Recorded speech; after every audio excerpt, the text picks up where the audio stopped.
Welcome back as you're tuning into the Cyber GPT Pulse, the digital fortress where we arm you with the knowledge to shield your code and secure the virtual realm.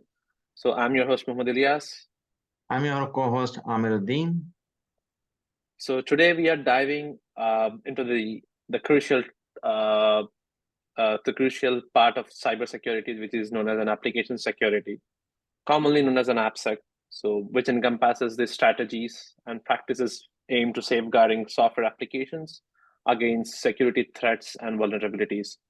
Uh, the major significance stems from the fact that applications are frequently targeted by the cyber attackers, and inadequate application security can result in data breaches, financial harm, and harm to organizations' reputation. Though, so let's what are the common types of application security threats? So we can talk secure coding without mentioning OApp's top 10.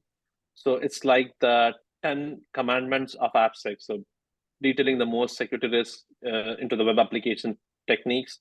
So we will address that. We will address those threats in a moment in this episode. Yeah, of course. These OWASP top 10 are not. So these OWASP top 10 does amount to uh, s- just finding those vulnerabilities, but it's actually in organization. It's a complex strategy which is required to fortify our application. Is just not vulnerability management. It's need to be a threat identification and management with risk assessment with at every stage of SDLC.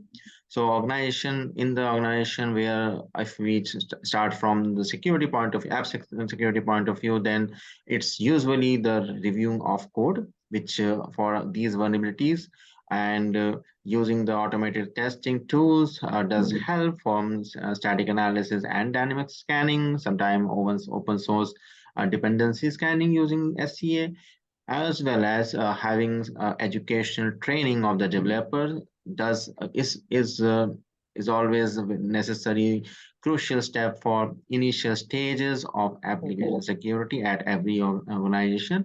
Having a security champion for the group or the team of the developer does does have the understanding of the secure coding practices. Sometimes we do see the organization getting secure code warrior kind of program in the organization for having the gamification of learning security and secure coding by the developers.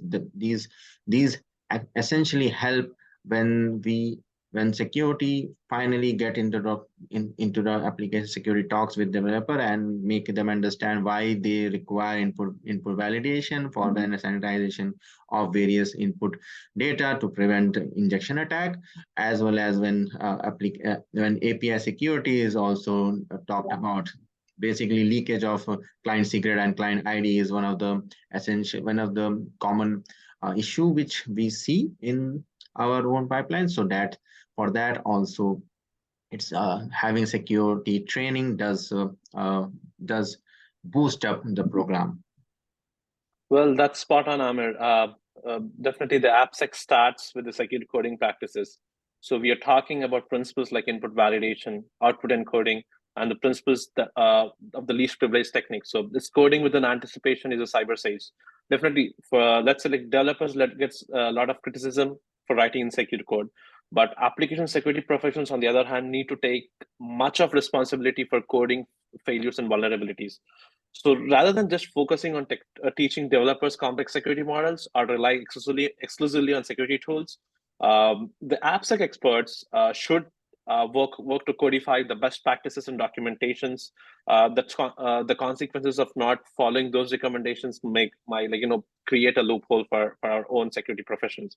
So making a code review part of the development process and simplifying the APIs and libraries to reduce mistakes and the complex implementation flaws. Let's say such as failing to conduct an integrity check or considering the side channel leakage and the conceptual errors where everyone fails to choose a random initialization vector.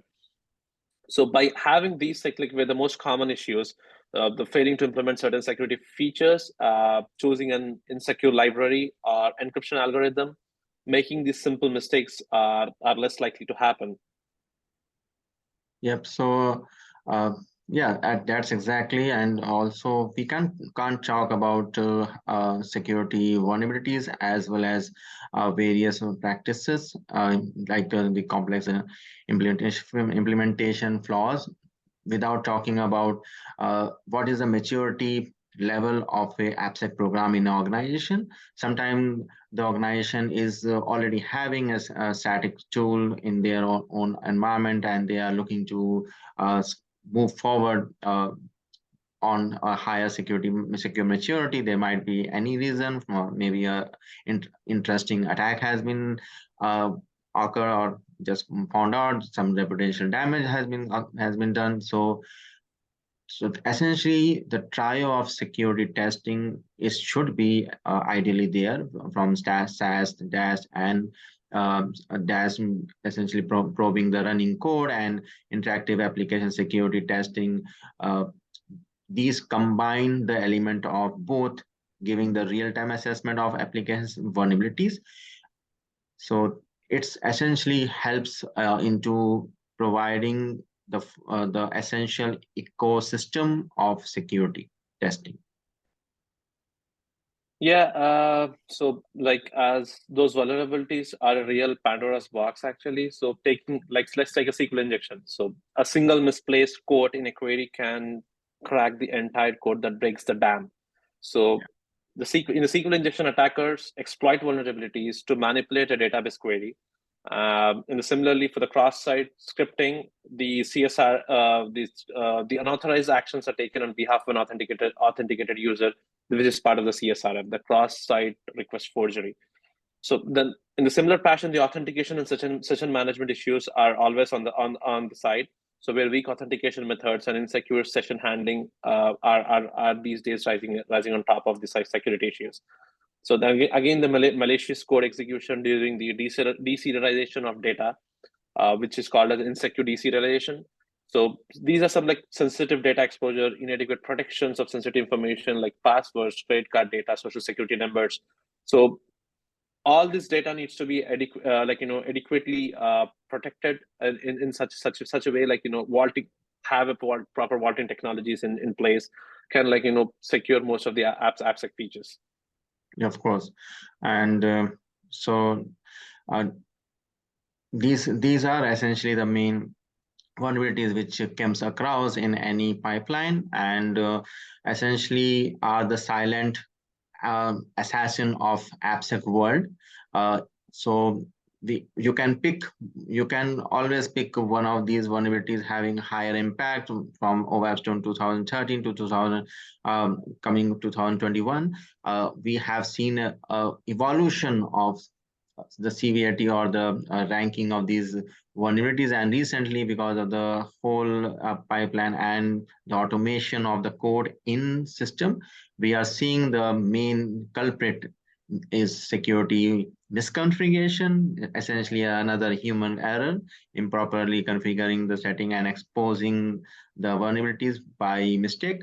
And it could be just a server misconfiguration, default password, unnecessarily running service, and for even for the default password, sometimes it's because of the merge from movement of from private repo to public repo, and in private repo the developer hasn't just enabled the git ignore, and that is perfectly fine. But when you are moving into public repo, that need to be tested, and that's why security testing need to be done before the merge of certain repo, as well as it need to be on the verge of pre-commit, as well as in the continuous deployment. So that's pretty much which is the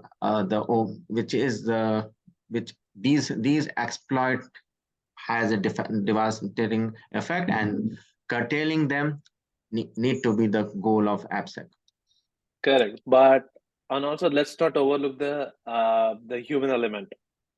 So like broken authentication is like leaving the keys under the doormat. So multi-factor authentication is one of the important feature where we need to focus on. So there are like verify user identities in seconds, protect any applications on any device from anywhere you're trying to log on. So and adding an MFA to any network environments you hosted on the network and on the network. So the MFA requires means of verification that unauthorized users won't have. So having MFA like the more complicated the MFA, it's more complicated to use. So having a simple like introduce an extra step or two step like during the login process. So, but it's not complicated. I would say the security industry is creating solutions to the streamline MFA process. Let's say Okta has a fast pass. It's you no longer need to put a chip in your code or like 6-digit code by taking a look at the application, or you don't need to accept the push. All you have to do, you have to do the biometric, and you're all set to go for the from the Okta perspective. So these are where you can have a single sign-on differ like systems for improving productivity by allowing users to use one set of login credentials to access multiple systems, and applications that previously may have each required their own logins. So while the SSO works in conjunction with MFA, so it does not replace it, but companies may require SSO, so corporate email names are used to log in. So in addition to the MFA, there is SSO authenticates users with MFA and then use software tokens and authentication that multiple applications that are using as an adaptive authentication techniques these days. Yep, of course, and you did hit a good point there with MFA. Essentially, still organizations are having 2FA in their in certain legacy environment, and sometime in some smaller repos. So recently, I have seen in one of the environment having by having fish fish into getting the user share the captcha code, and that sharing was used into a proxy server. That proxy server was essentially generating another fake code, and that fake code was forwarded on the user side, and that original code was just it's kind of a man in the middle attack, and that original code was forwarded on the organization's server. So organization server has accepted the original one, and the user is left out of the whole system. And this kind of bypass is very common, and these exploits are very easily available on the internet. So it's not a very high expertise attack now.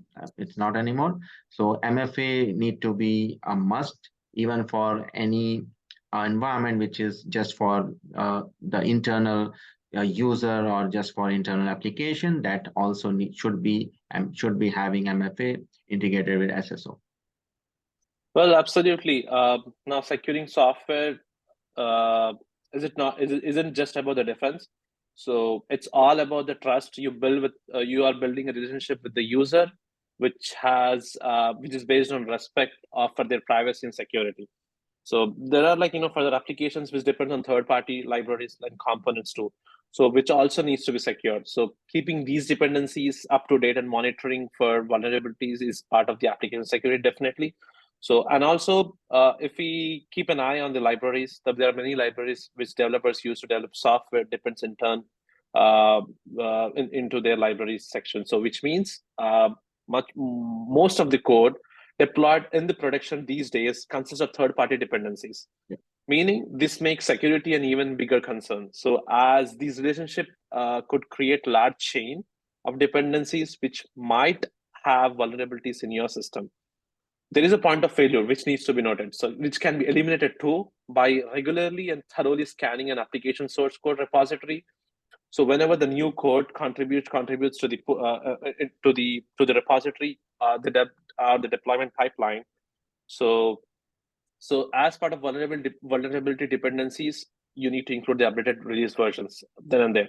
So while these majority of applications supply release notes, only 75% of us report security issues, and the other rest 10% reports to common vulnerabilities and exposures, and then 15 rest leave to human negligence. So knowing your dependencies helps ensure there are no vulnerabilities. So you need to make sure did a new pull request and the code which is coming in, making sure you're up to date. and at the time of deployment. So in addition to that, you are enabling security alerts too in your repository. Like tools like GitHub has a dependent bot which can help automate the updates via pull request too.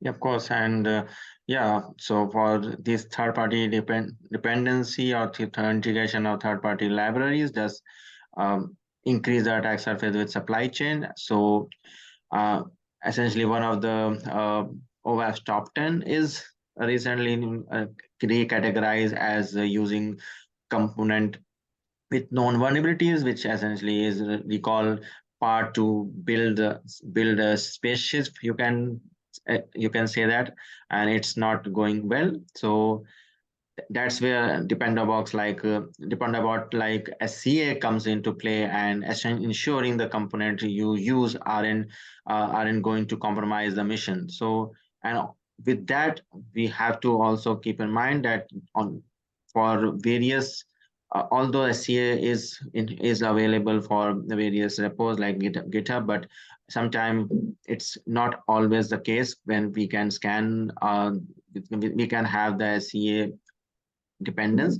Sometimes we have the third-party library which is just being integrated for a test code, like for identifying a calculation matrix in a Google map, and just for imaging the map on the uh, just for any user purposes. It could be just navigation. So in these cases, this calculation matrix is there. So in that case, apart from SCA, a particular security standard need to be there, some product security or application security side, and that standard will be including that for the developer they have to have the wrappers and limited access to the functionality they are using for the library, and they cannot have the input without input validation. So these reminders and these constraints need to be given from applicant security side apart from SCA. So yeah, that's also need to be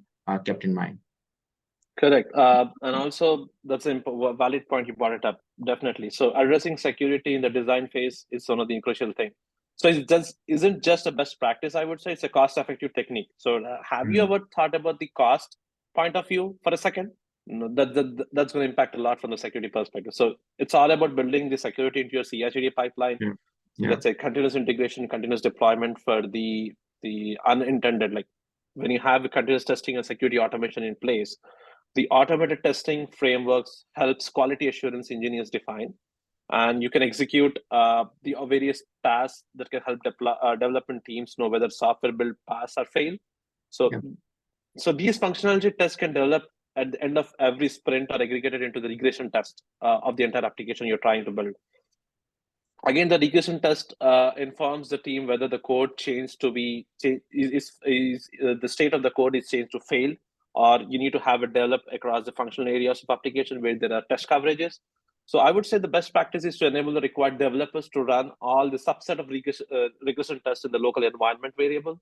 So this ensures developers not only commit code, but also the version controls and after code changes have passed in the regression test techniques.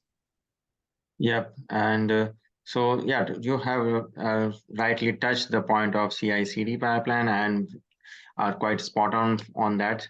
And that's where the DevSecOps comes in action. Basically, integrating and baking security in the DevSecOps or in the DevOps process, which shouldn't be a afterthought and should be the fundamental part of build. Is essentially can be included with the continuous delivery sometime. And if there is a possibility of the pull-based automation, then it can be also integrated with the continuous deployment. And where we can have the pre-commit based SaaS, DAS on sometimes CA with the regression and smoke testing already running for the DevOps. So we can have these additional security testing in the same delivery pipeline, and essentially will cover all the issues which we have highlighted here, um, including the example which I gave. So that's essentially is and should be always the goal of a DevSecOps engineer. Well, with that, we come close to our closing this episode. So, dear listeners, so that's the lowdown on the AppSec we're presenting today. So, we hope you have encrypted some of the today's insights into your digital diary. So, keep refining your code, keep reinforcing it in your defenses, and revolutionizing the way you think about AppSec. So, because in the end, a secure application is the cornerstone of not just your business, but of a safer internet for everyone. So it's a complex beast, I would say, but timing it is essential for digital age where applications are the lifeblood of our economy. So until then, like, keep your application secure and your code robust. May your code always compile and your security never falter. So farewell and stay cyber safe. Yeah. So overall, the field of AppSec is reducing risk, and it's not just about fixing the bugs. It's about design, building, and maintaining secure software so the application function as intended and are free of the vulnerabilities that could be exploited by the attacker. So with that note, it's time to sign off. Join us next time on Cyber GPT Pulse, where we will continue unpacking more digital enigmas.